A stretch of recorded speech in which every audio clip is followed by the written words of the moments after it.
नमस्कार। देश की बात में हाजिर है। आज 3 राज्यों की पुलिस एक नेता के मामले में व्यस्त रही। बीजेपी के नेता तेजिंदर बग्गा को सुबह पंजाब पुलिस ने गिरफ्तार किया। इस पर अरविंद केजरीवाल पर आपत्तिजनक टिप्पणी का आरोप है। पुलिस टीम ने पंजाब का रुख किया, लेकिन हरियाणा पुलिस ने बीच में दखल देकर बग्गा को कुरुक्षेत्र में दिल्ली पुलिस के हवाले कर दिया। बग्गा की वापसी दिल्ली चंडीगढ़ हाईवे पर फिल्मों की तरह दिखाई पड़ी।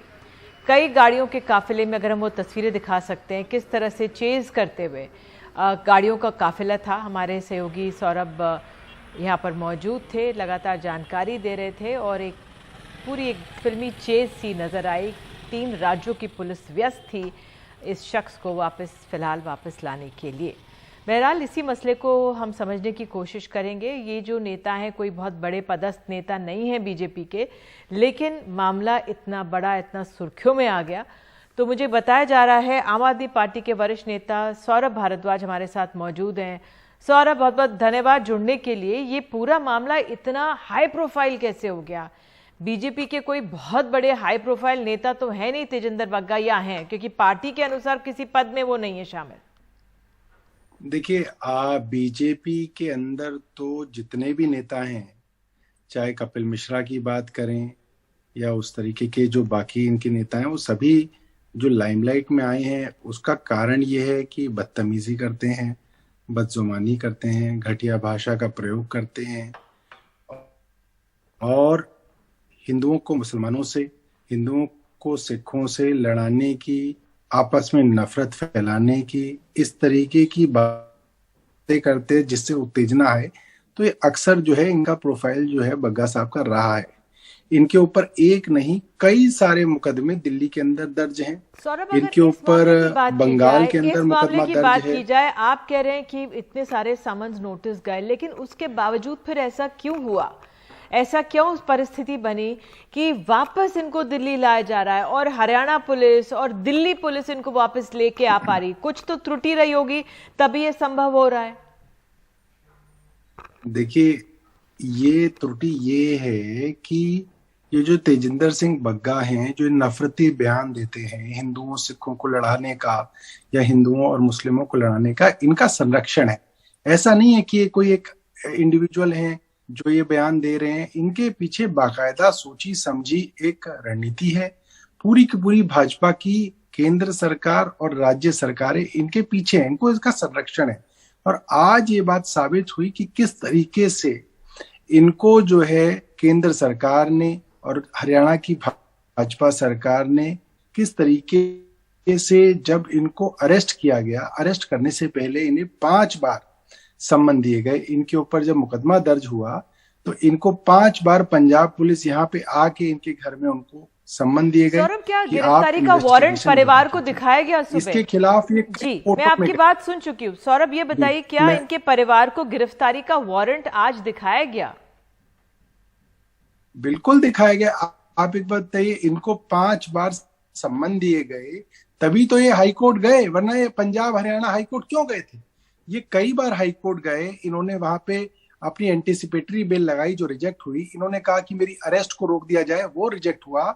पंजाब हरियाणा हाईकोर्ट ने इनको कोई जो है राहत नहीं दी। काफी हफ्तों से ये पंजाब हरियाणा हाईकोर्ट घूम रहे थे। एक बात बताइए, अगर इनको कोई सम्मन नहीं मिला, कोई नोटिस नहीं मिला, तो ये कोर्ट क्यों जा रहे थे? इसलिए जा रहे थे क्योंकि इनको मालूम था कि ये जो है इन्वेस्टिगेशन के अंदर ज्वाइन नहीं कर रहे हैं और इसलिए इनको पंजाब पुलिस अरेस्ट कर सकती है। जाहिर सी बात है, कोई भी अगर मुजरिम होगा उसके ऊपर सांप्रदायिक भावनाएं, सांप्रदायिक दंगे भड़काने का, गुंडागर्दी करने का आरोप होगा और तो वो आप जाएंगे। आपने एक बात कही कि आज भी, आपने बात साफ कही कि आज भी समन्स दिए गए, क्योंकि उनके परिवार की तरफ से कहा जा रहा है कि समन्स नहीं, वारंट नहीं दिखाया गया। मैं आपसे एक और बात पूछना चाह रही हूँ, क्योंकि ये इस मामले से ये आभास हो गया, साफ दिख गया कि किस तरह से पुलिस का राजनीतिकरण हो गया है। अब पंजाब पुलिस दिल्ली में आती है और हरियाणा में बीजेपी की सरकार है तो हरियाणा की पुलिस यहाँ पे आ जाती है। मैं आपसे जानना ये चाहती हूँ, क्योंकि अरविंद केजरीवाल राजनीतिक पास से इतने अच्छी तरीके से चलते हैं, ये राजनीतिक चूक मानी जा रही है उनकी कि ऐसे नेता को इतना हाई प्रोफाइल दर्जा दे दिया, बना दिया इस केस को। ये एक चूक है, एक राजनीतिक चूक के तौर पर माना जा रहा है। निधि जी, मेरा ये मानना है कि किसी भी मुजरिम का परिवार, चाहे उसने बलात्कार किया हो, चाहे किसी ने अपनी बीवी को मिट्टी का तेल डाल के जलाया हो, किसी ने खून किया हो, हर एक अपराधी का रिश्तेदार, आप किसी का भी वीडियो निकाल के देख लीजिए, वो ये कहते हैं कि हमारा जो बच्चा है वो बेकसूर है, पुलिस ने जो झूठा मुकदमा लड़ा दिया, और आखिरी तक कोर्टों के अंदर यही कह के लड़ाई चलती है कि हम बेकसूर हैं। तो अगर बग्गा जी का परिवार ये कह रहा है कि बग्गा बेकसूर है, पुलिस ने उनको सम्मन नहीं दिया, पुलिस ने उनको वारंट नहीं दिया, तो हर मुजरिम आरोपी का परिवार यही बात कहता है।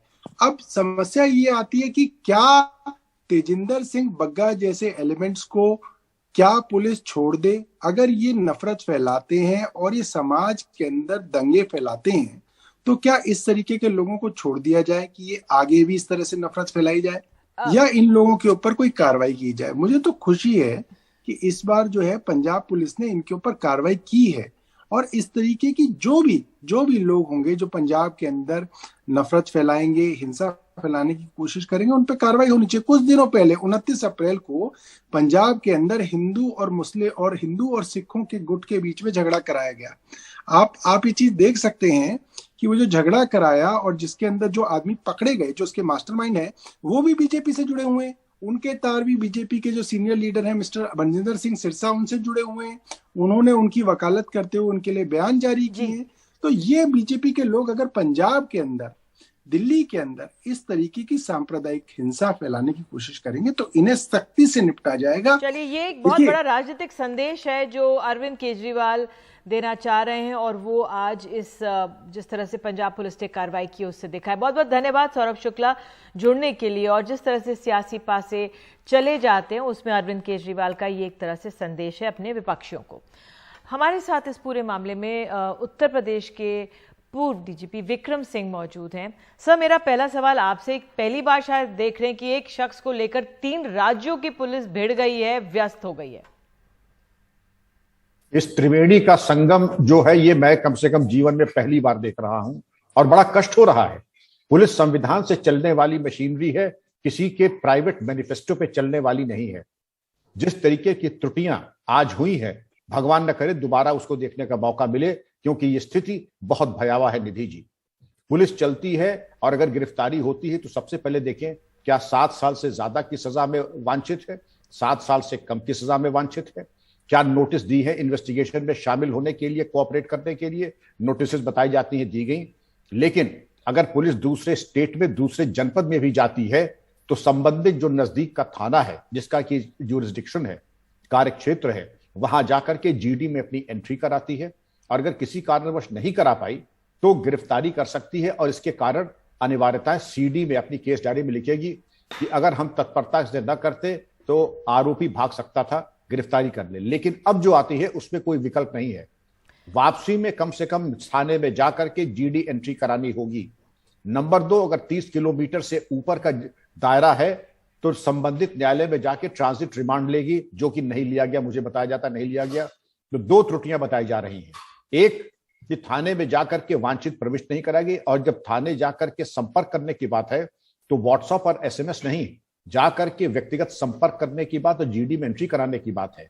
पंजाब पुलिस कह रही कि वो गए थे, जाना एक चीज है, जीडी एंट्री हो तो स्पष्ट कर दें। और अगर ट्रांजिट रिमांड भी नहीं लिया तो ये रॉन्गफुल रेस्ट्रेंट और रॉन्गफुल कन्फाइनमेंट के अपराध की श्रेणी में आता है, निधि जी, जिसके लिए दिल्ली पुलिस ने कदाचित शायद किडनैपिंग का मुकदमा भी लिखा है। जी सर, अब पंजाब पुलिस कह रही है कि नोटिस दिया, पंजाब पुलिस दिल्ली थाने में रही, ये कह रहे हैं, लेकिन तेजिंदर के परिवार के पिता कह रहे हैं कि गिरफ्तारी के बाद उन्होंने अपहरण का आरोप लगा दिया है, पंजाब पुलिस पर ही केस दर्ज हो गया है, और इतनी तेजी से जो ये पुलिस कार्रवाई कर रही है जो पहले देखने को नहीं मिला।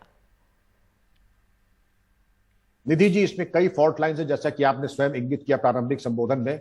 सबसे पहले अगर आप गौर करें कि नोटिस देना तो एक पक्ष है, लेकिन नोटिस के बाद जब आप गए थे गिरफ्तारी करने, बिल्कुल सही, आप अधिकृत गिरफ्तारी करने के लिए, और ऐसे केस में होनी भी चाहिए। लेकिन क्या जो वांछित सावधानियां हैं, थाने जाके जनरल डायरी में थाने की आपने प्रविष्टि, यह उनको सूचित किया नहीं किया, इसका भी प्राविधान है कानून में कि अपनी केस डायरी में लिख लीजिए कि इन कारणों से आप थाने नहीं जा पाए। गिरफ्तारी कर लेते हैं, अच्छी बात, लेकिन कम से कम जाने से पहले थाने में जाकर के ये प्रविष्टि आपको करनी होगी कि आप अमुक व्यक्ति को लेकर के जा रहे हैं, और अगर 30 किलोमीटर से परिधि के बाहर जा रहे हैं तो संबंधित न्यायालय से ट्रांजिट रिमांड लेना चाहिए था। वो दोनों अगर कार्रवाई नहीं हुई तो 5 या 15 नोटिस देना बिल्कुल कोई माने नहीं रखता है, निरर्थक हो जाता है, क्योंकि प्रक्रिया यह तो 100% होती है या बिल्कुल अपूर्ण होती है। वर्तमान परिप्रेक्ष्य में निधि जी अगर 2 कार्रवाई अब नहीं पूरी की गई तो वो अपूर्ण मानी जाएगी। लेकिन ये एक हास्यास्पद स्थिति उत्पन्न हुई कि दिल्ली, हरियाणा और पंजाब पुलिस आपस के अंतर्द्वंद में फंसे हुए हैं, जबकि राष्ट्रीय सुरक्षा के इतने महत्वपूर्ण प्रकरण हम ज्वलंत समस्याएं हमारे पास है। हरियाणा में ही कल आईईडी और विस्फोटक बरामद हुए हैं। इस परिप्रेक्ष्य में तीनों पुलिस बलों को चाहिए आपस में पारस्परिक समन्वय करके कार्रवाई करें, न कि एक दूसरे से प्रतिस्पर्धा के रूप में। बिल्कुल, ये बहुत अहम बात आपने कही। आखिर सवाल आपसे, तो माना जाए हमारी पुलिस का पूरी तरह से राजनीतिकरण हो चुका है? क्यों ना हो निधि जी, आप एक देश की मानी हुई एंकर है, कम से कम मैं आपके सामने अपने हृदय के उद्गार रखूंगा। 1996 में पद्मश्री प्रकाश सिंह जी ने याचिका दायर की सुप्रीम कोर्ट में। 10 साल बाद 2006 में उस पर निर्णय प्रकाश सिंह बनाम भारत सरकार और 7 बिंदुओं के दिशा निर्देश सुप्रीम कोर्ट के आए। आज 2022 आ रहा है, 17 साल होने को आ रहे हैं, चले बहुत पहुंचे कहीं नहीं, क्योंकि पुलिस सुधार के लिए कोई राजनीतिक दल गंभीर नहीं है। व्यक्तिगत वार्तालाप में मेरे राजनीतिक मित्र निधि जी ये कहते हैं, पुलिस सुधार जिस दिन विक्रम सिंह जी लागू हो जाएंगे फिर हम राजनीति छोड़ देंगे। हमारी राजनीति चलती ही ऐसी सड़ी गली पुलिस व्यवस्था पे है, जब पुलिस अधिकारी कर्मचारी हमारे घोषणा पत्र को ही अपना संविधान माने, संविधान को नहीं। तो निधि जी किसको कहें, क्या कहें, जब कुएं में ही अफीम घुला हुआ है। बिल्कुल, आपने हमसे बात की, इसके लिए बहुत बहुत धन्यवाद। और आप सीधे आइए चलते हैं अपने सहयोगियों के पास। हमारे साथ शरद शर्मा जो कोर्ट में मौजूद हैं। सौरभ शुक्ला तो सुबह से ही इस पूरी चेस को कवर कर ही रहे थे और सबसे पहले उन्होंने दिखाया। लेकिन शरद, पहले आपके पास कोर्ट में क्या हो रहा है? क्या तेजिंदर बग्गा पहुंच गए हैं यहाँ पर? कोर्ट में क्या कार्रवाई?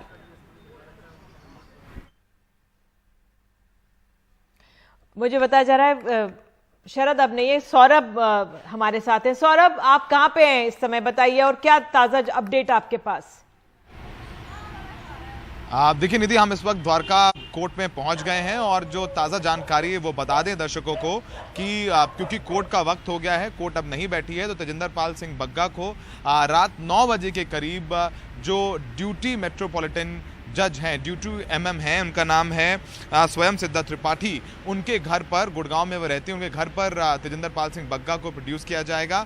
और चूंकि कोर्ट का वक्त हो गया था, हम बता दें अपने दर्शकों को, क्योंकि द्वारका कोर्ट ने सर्च वारंट दिया था तेजिंदर पाल सिंह बग्गा को। दिल्ली पुलिस की FIR के बेसिस पर दिल्ली पुलिस ने धारा 365 के तहत, किडनैपिंग की जो धारा होती है उसके तहत मुकदमा दर्ज किया था, जिसकी शिकायत तेजिंदर पाल सिंह बग्गा के पिता ने की थी निधि।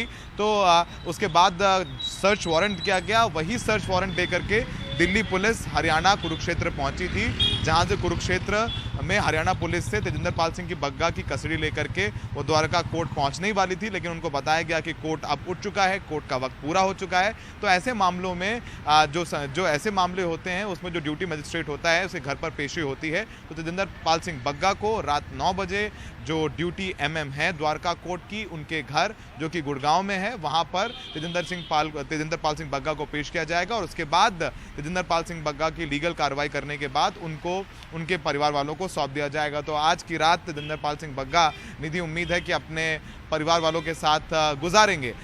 तो ये ताज़ी जानकारी जो अपने दर्शकों को दे रहे हैं, क्योंकि कोर्ट का वक्त खत्म हो गया था, इसलिए ड्यूटी मजिस्ट्रेट के घर में रात 9 बजे के करीब तेजिंदर पाल सिंह बग्गा को पेश किया जाएगा। बिल्कुल, रात 9 बजे पेश किया जाएगा जज के यहाँ। बहरहाल मुझे बताया जा रहा है शरद शर्मा भी हमारे साथ मौजूद हैं। शरद, आपके पास क्या जानकारी इस मामले में अभी?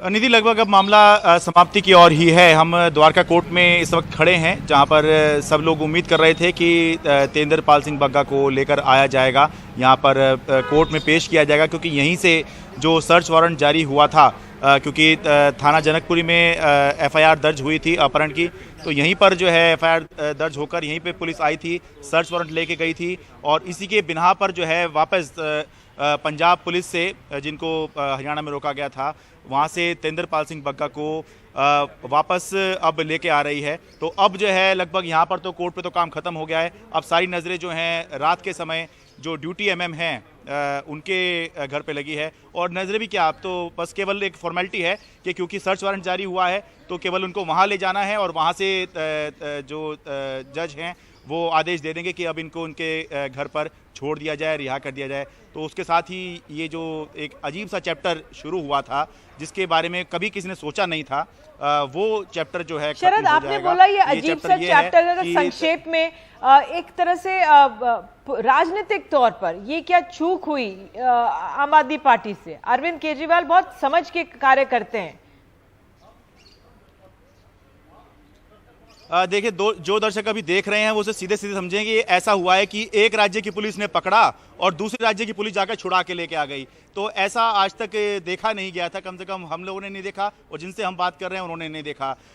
ये माना ये जा रहा है कि ऐसा करके पंजाब पुलिस की कार्रवाई पर तो सवाल उठ ही रहे हैं कि पंजाब पुलिस ने ऐसी कार्रवाई क्यों की, अगर की थी तो फिर इतनी पुख्ता कार्रवाई करते कि तेंदुलपाल सिंह बग्गा को लेके ही जाते, लेकिन वो नहीं ले जा पाए। इससे ये संदेश तो जा ही रहा है कि कहीं चूक तो नहीं हो गई पंजाब पुलिस से या पंजाब सरकार से, आम आदमी पार्टी सरकार से। लेकिन ये संदेश भी जा रहा है निधि इससे कहीं ना कहीं कि क्या अकेले अरविंद केजरीवाल ही हैं जो इतनी हिम्मत रख सकते हैं कि बीजेपी के नेता को दिल्ली पुलिस जहां पर है, जो केंद्र सरकार के तहत आती है, बीजेपी सरकार के तहत आती है, तो बीजेपी नेता को उसके घर से जो है अरेस्ट करवा लें। तो ये एक संदेश राजनीतिक तौर पर इससे जाता हुआ जरूर दिख रहा है। लेकिन हाँ, ये एक बहुत अजीब सा मामला है, ये भी कहेंगे एक दुर्भाग्यपूर्ण मामला है। ऐसा नहीं होना चाहिए क्योंकि कहीं ना कहीं इससे एक मजाक भी बनता दिख रहा है कि ऐसा नहीं होता है कि एक राज्य की पुलिस पकड़े, दूसरे राज्य की पुलिस इंटरफेयर करे और तीसरे राज्य की पुलिस जो है छुड़ाकर किसी आरोपी को लेकर आ जाए। बिल्कुल, इस जानकारी के लिए आपका बहुत बहुत धन्यवाद शरद। और बस आगे बढ़ने से पहले हम बीजेपी की तरफ से क्या प्रतिक्रिया है, मनजिंदर सिंह सिरसा उनका क्या कहना है, आइए आपको सुनाते हैं। अरविंद केजरीवाल जो उसके खिलाफ लोग बोल रहे हैं, जो सच्चाई खोल रहे हैं, जो उसके बेनकाब कर रहे हैं उनके झूठों को, उनका मुंह बंद करना चाहता है, उनको डराना धमकाना। वो चाहता है कि बीजेपी का कार्यकर्ता सच ना बोले, उसकी सच्चाई लोगों के सामने ना आए। इसके लिए वो पंजाब पुलिस का दुरुपयोग कर रहा है। और एक सिख मुख्यमंत्री के होते एक सिख को घर से बेइज्जत करके उसके पिता को पीटा जाता है, उसका मोबाइल छीन करके उनके पिता को उसको कमरे में बंद किया जाता है। तेजिंदर बग्गा को बिना दस्तार नंगे सिर पुलिस उठाकर लेकर जाती है। क्या गुनाह है तेजिंदर बग्गे का? आतंकवादी है। अरे 40 बेगुनाह लोग पंजाब के अंदर गैंगस्टरों ने मार दिए, जिसके अंदर अंतरराष्ट्रीय कबड्डी खिलाड़ी तक हैं। पुलिस कुछ ना कर पाई, पुलिस दिल्ली में डेरे लगाए बैठी है। तो आरोप प्रत्यारोप का दौर जारी है और छोटा सा हम लोग एक ब्रेक ले रहे हैं, तुरंत लौटेंगे। बने रहिए देश की बात के साथ।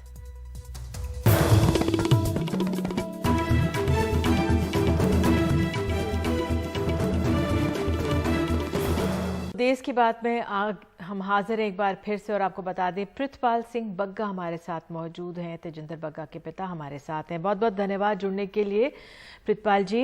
तो आपको अब ताज़ा जानकारी तो मिल गई होगी, तेजिंदर वापस आ रहे हैं, आज घर सकुशल वापस आ जाएंगे। क्या कह रही है आपको हरियाणा की और दिल्ली की पुलिस? सॉरी मैडम, आपकी आवाज बहुत ज्यादा गूंजने लग गई है, कुछ समझ में नहीं आ रही है।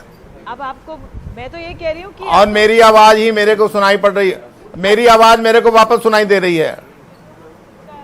ठीक कर देते हैं, अब बेहतर है? आपको अब मेरी आवाज ठीक से सुनाई पड़ रही है? अब कुछ बेहतर है? हाँ, अब कुछ ठीक लग रही है। ठीक है, ठीक है जी जी। तो प्रितपाल जी, अब तो आपको जानकारी, लेकिन मेरी आवाज फिर भी वापस आ रही है जी। जरा प्लीज मेरी रिक्वेस्ट है कि अगर ऑडियो फिक्स कीजिए प्लीज। प्रितपाल जी, अब आप मुझे सुन पा रहे हैं ठीक से? जी जी। नहीं, आवाज थोड़ी धीमी कीजिए। ठीक है, अब आप मेरी आवाज सुन पा रहे हैं ठीक से? हाँ जी, आवाज सुन रहा हूँ। तो आप खुश हो गए होंगे, अब तो दिल्ली पुलिस और हरियाणा पुलिस लेकर आ रही है वापस तेजिंदर बग्गा को सकुशल वापस? स्वाभाविक है मैडम, जब बच्चा मेरा घर आ रहा है सकुशल ठीक ठाक, गलत लोगों के हाथ से निकल के वापस आ रहा है, तो स्वाभाविक है मैं खुश होऊंगा। बग्गा जी, हुआ क्या था? आम आदमी पार्टी कह रही है समन्स दिए गए, 5 समन्स दिए गए, फिर भी नहीं गए तो हिरासत में लेना पड़ा। मैं मान लेता हूं आपकी बात, लेकिन गिरफ्तारी का कोई वारंट होता है, गिरफ्तारी का कोई प्रोसीजर होता है। मान लिया तजिंदर ने गलती की होगी, नोटिस का जवाब नहीं दिया गया होगा, इसके बारे में मेरे को जानकारी नहीं है। लेकिन ये बताइए कि इसका मतलब ये थोड़ी है कि बिना सूचना के या बिना किसी नोटिस के या बिना आप गिरफ्तारी वारंट के घर में घुस के उठा के ले जाएं। सुबह हुआ क्या था, जरा बताइए हमारे दर्शकों को।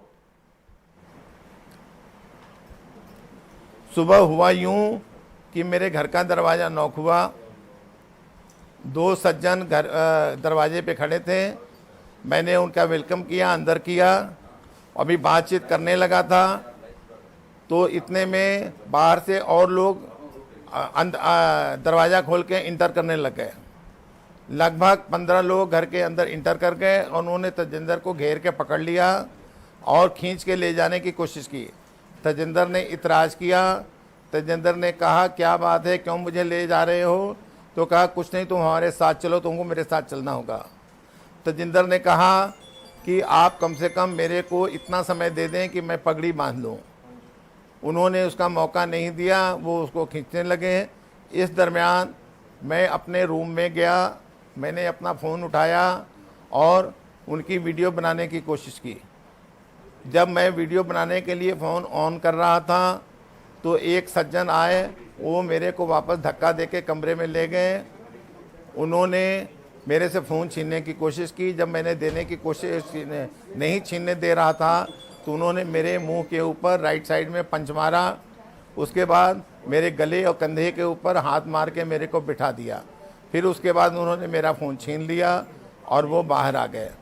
तजिंदर को घसीट के वो लोग बाहर चले गए और जब मैं बाहर गया तो देखा कि लगभग 15 गाड़ियां खड़ी हैं और लगभग 50 व्यक्ति जो 200-250-300 मीटर के दायरे में फैले हुए हैं वो खड़े हैं। उन्होंने एक गाड़ी में इसको डाला और साथ ले गए। बग्गा जी, आपने शुरुआत में कहा कि हो सकता है तेजिंदर से गलती हुई हो सकता है उसको समन्स आए हो, आपको इसके बारे में पता नहीं, लेकिन जो ये लोग आए थे पंजाब पुलिस के, ये पता था कि पुलिस के ही लोग हैं, पंजाब पुलिस के ही लोग हैं?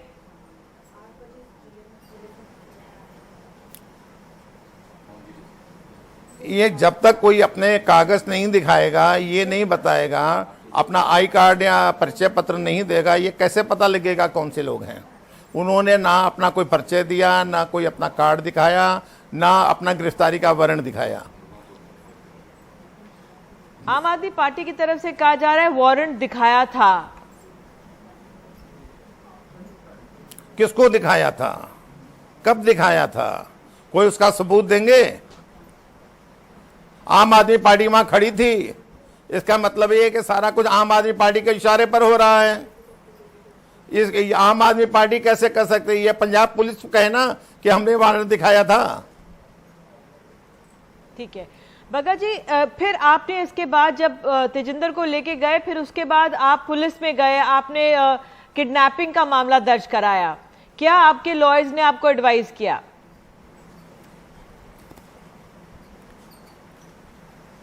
नहीं, लॉयर ने क्या एडवाइस किया, लॉयर से मेरी उस समय तक बात नहीं हुई थी। मैं इतना जानता हूं कि आप बताइए ना, आपके घर में कोई अचानक घुसता है, उठाता है, लेके चल देता है। अगर वो मेरे को गिरफ्तारी का वारंट दिखाते, अगर अपना परिचय पत्र दिखाते कि देखो जी मैं फलानी जगह से आया हूँ, ये मेरा आई कार्ड है, ये देखो मैं आपके बच्चे को ले जा रहा हूँ, इसने ये गलती की है, ये आपकी गिरफ्तारी का वारंट है, ऐसा कुछ नहीं हुआ। और जवाब पंजाब पुलिस को देना चाहिए, जवाब आम आदमी पार्टी क्यों दे रही है? ठीक है, बिल्कुल आपने हमसे बात की, इसके लिए बहुत बहुत धन्यवाद। तो प्रितपाल बग्गा का सवाल यही है कि जब पुलिस आई, अरेस्ट करने आई, तो क्यों नहीं बताया कि वो पंजाब पुलिस है, क्यों नहीं अरेस्ट वारंट दिखाया गया? बहरहाल ये सवाल बना हुआ है, कौन किसने क्या दिया क्या नहीं दिया, इस पे बहरहाल आगे जानकारियां आती रहेंगी। एक छोटा सा ब्रेक, तुरंत लौटते हैं, बने रहिए देश की बात के साथ। अब उत्तर प्रदेश से ज्ञानव्यापी मस्जिद और श्रृंगार गौरी मामले में अदालत की ओर से नियुक्त कमीशन के साथ दोनों तरफ के वकील, उनके पक्षकार सहित प्रशासन के लोग सर्वेक्षण करने के बाद तथ्यों को कोर्ट के सामने प्रस्तुत करेंगे। आज ये पूरा मामला सामने आया है, ये सीधे चलते हुआ क्या है इस मामले में। हमारे सहयोगी अजय सिंह हमारे साथ मौजूद हैं। अजय, हुआ क्या है, क्यों ये एक बार फिर से मामला चर्चा में आया है? बिल्कुल दीदी, हम आपको बता दें कि ठीक ये इसके बैक साइड में, पीछे साइड में एक परिसर है जो मंदिर का परिसर नजर आता है और उसमें नीचे जो है वो ज्ञान श्रृंगार गौरी का मंदिर है। 4 लोगों ने मुकदमा दायर किया था और इसमें कहा था कि उनको नियमित दर्शन पूजन के लिए हमें मिलना चाहिए। उसके लिए कोर्ट ने 26 अप्रैल को कहा था कि 6, 7, 8 3 दिन जो है वो वीडियोग्राफी करा के और वस्तुस्थिति की जांच करने के बाद वो इस पे एक निर्णय देगी। तो आज पहले दिन जो वीडियोग्राफी हो रही है, अंदर जो लोग गए हुए हैं, तो सामने बगल में आप ये गेट देख रही होंगी, उस गेट के अंदर है, गेट बंद कर दिया गया है। वो लोग तकरीबन 3:30 पौने 4 बजे के अंदर गए हैं। तो साथ दोनों पक्ष मिला करके और पत्रकार मिला के तकरीबन 30 लोग हैं, प्रशासन के सहित लोगों को लेकर के वो अंदर है। और अगर हम इधर दिखाएं तो आप देख सकते हैं कि मुस्लिम समाज की बड़ी संख्या में लोग आज यहाँ दिन भर आए और यहाँ पर उपस्थित रहे। पुलिस के भी बड़े तैनात है, पुलिस बल यहाँ बड़ी संख्या में तैनात है। और इन चीजों को लेकर के अगर हम आपको बताएं और एक लाइन में अगर हम इसको ये बताएं कि आज का माहौल कैसा था पूरे दिन और उसे कैसे किया गया, एक लाइन में अगर हम बताएं तो आप ये कह सकती हैं कि पूरे दिन जो है एक तरीके का संशय, डर, भय और अविश्वास की चादर फैली रही। तरह तरह की अफवाहें भी उड़ती रही लोगों के मन में और ये अंदर तक घर कर गया है। इसका क्या नतीजा आएगा ये कहा नहीं जा सकता, लेकिन फिलहाल अभी ये मामला चल रहा है। बिल्कुल अजय, इस जानकारी के लिए आपका बहुत बहुत धन्यवाद। एक छोटा सा ब्रेक, बने रहिए देश की बात के साथ।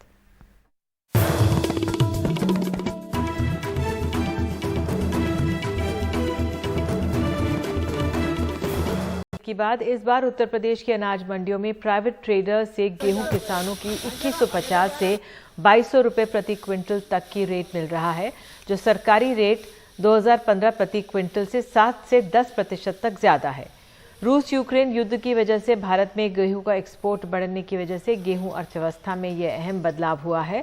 हालांकि गेहूं किसान का कहना है कि इस बार तेज गर्मी की वजह से गेहूं की पैदावार घटी है।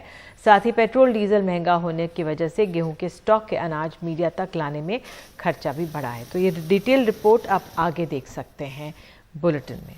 फिलहाल इस जानकारी के साथ देश की बात में इतना ही। नमस्कार।